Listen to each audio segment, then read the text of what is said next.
In this video from Device Doctor, we will show you how to service the maintenance box of the Epson L18050 printer to prevent ink overflow and ensure smooth printing.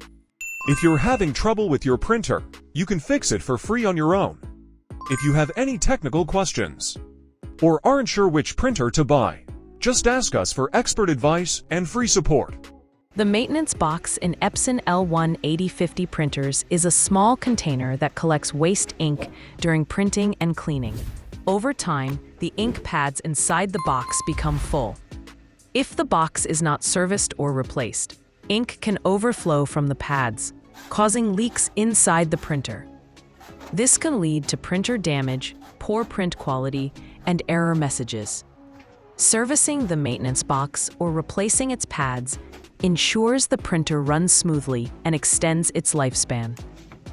After turning off the printer and removing the maintenance box, carefully open the top cover of the printer by lifting it at an angle. Make sure to handle it gently to avoid any damage.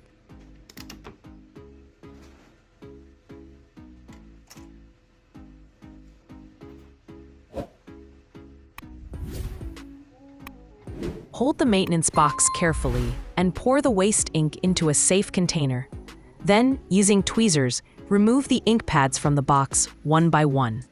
Handle everything carefully to avoid spills.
If you have replacement sponges, you can use them instead of the old pads. Replacing them is not difficult. Otherwise, you can carefully wash the original pads with water and soap.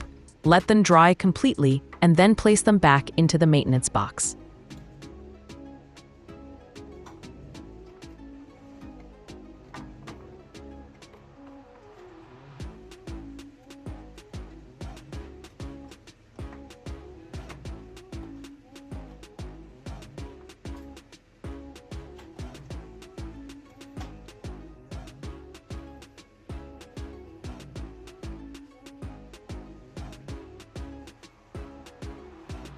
Now, with the new or cleaned pads in place, your maintenance box is ready to use. This will prevent any ink leaks and keep your printer clean.